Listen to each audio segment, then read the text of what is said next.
我是医务社工师安德鲁。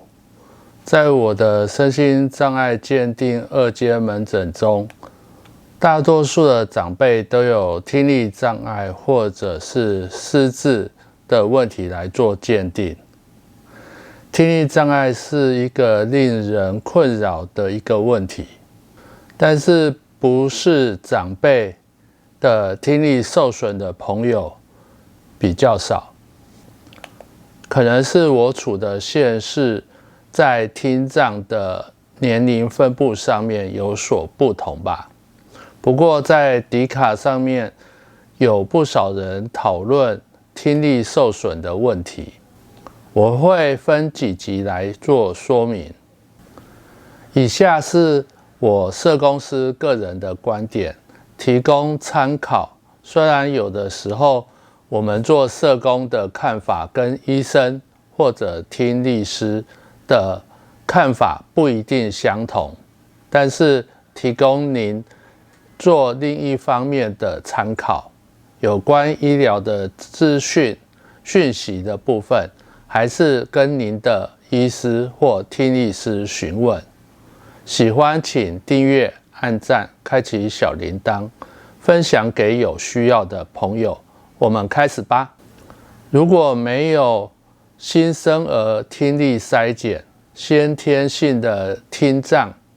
的早期的诊断是很不容易的一件事情。在婴幼儿的认知跟语言发展中，听觉是占了一个非常重要的一个角色，而听力筛检，婴幼儿的听力是早期发现听力障碍最好的一个方法。听力发展迟缓或者是学龄前听力障碍有3个1/1000的几率，要注意哦。新生儿先天双侧重度感应性的听力障碍之发生率是1/1000。未满6足岁学龄前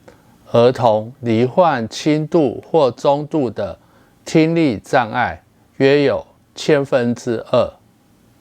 如果我们加上了中度、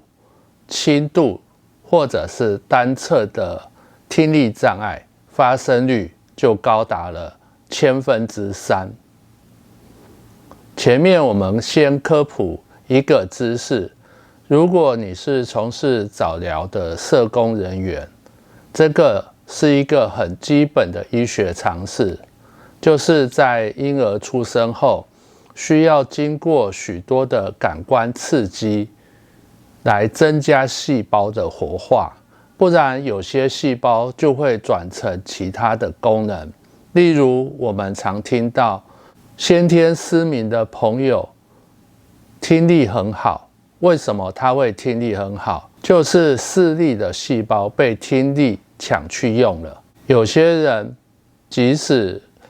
眼科的治疗或者是手术都很成功，但是仍是无法看到东西，就有可能是他的视力细胞已经没了，已经被其他的器官抢去用了。所以过去根据统计，重度听障诊断出来的年纪平均是1岁半，中度跟轻度听障则是3岁半到4岁，这都已经错过语言学习的关键时期。因为婴幼儿的听语发展的黄金期是在3岁之前，刚出生的婴儿经过周边耳刮虽已发育完成，但是大脑听觉中枢则是在出生后需要接受环境声音的不断的刺激才能够发育完成。换句话说，3岁以后，人脑可塑性逐渐变差，大脑中原先被设计用于听力的部分，语言的细胞逐渐转变成其他的用途，因此需要再把它恢复成听语功能的部分就相当的困难。而这黄金的3年当中，又以出生后的前6个月，听力对于听语正常的发展是最为重要的一个阶段。一般来说，听障的儿童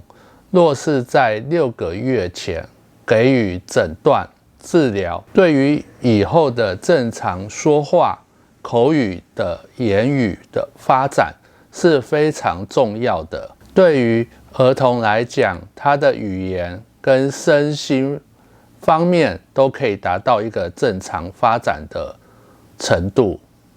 反之，如果若超过6个月之后才被诊断出来，那将会造成语言跟社交上面的一个明显迟缓。如果超过3岁以后才被矫正，将会造成永久性的中枢听觉发展的异常。许多证据显示，早期的诊断出听力障碍，早做处理，对于听障儿童往后是否能正确的发音、语言、教育的发展是必要的。若能在3到4个月大前就鉴别出有听力障碍，对于问题的处理上面比较理想，但事实上这是很困难做到的一件事。即使在欧美对于听障儿童的福利极为重视国家，也只能期望在21世纪以前能做到对于听障儿童的鉴别诊断的年龄能够提早到平均不超过12个月大。目前根据美国1999年小儿科医学会的建议，希望将听障的辨认提早到出生后3个月内，以及复健年龄能够提早到出生后6个月内。早期听语复健对双侧听感障碍尤其重要。在欧美先进国家，大多数的医院已经将新生儿听力筛检列入为一个常规检查。台湾从101年3月15日起，以后出生的本国及未满3个月的新生儿均可以获得本项补助。所谓的新生儿听力筛检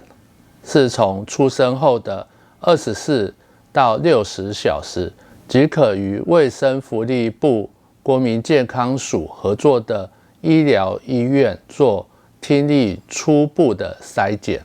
若初步筛检未通过，就应该在出院前36到60小时进行复筛，或是在满月前做复筛。初步听力筛检未通过者，还需要由医院进一步的安排做诊断性的检查，或者是转介，才能确认听障的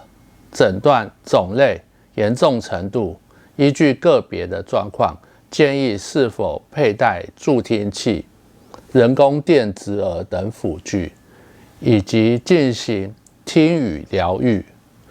新生儿听力筛检可提早发现感觉神经性听损以及先天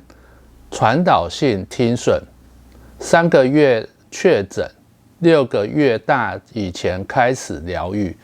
有机会让宝宝能听又能说。若不幸听力受损，请洽各医院的社工室，或是各县市政府社会局处委办的儿童发展通报转介及个案管理中心联络，有专业的社工协助您确诊、诊断，相关专业单位提供相关的社会福利咨询。我是医务社工师安德鲁，下一次我们要来谈一谈听力障碍的原因，我们下一次见。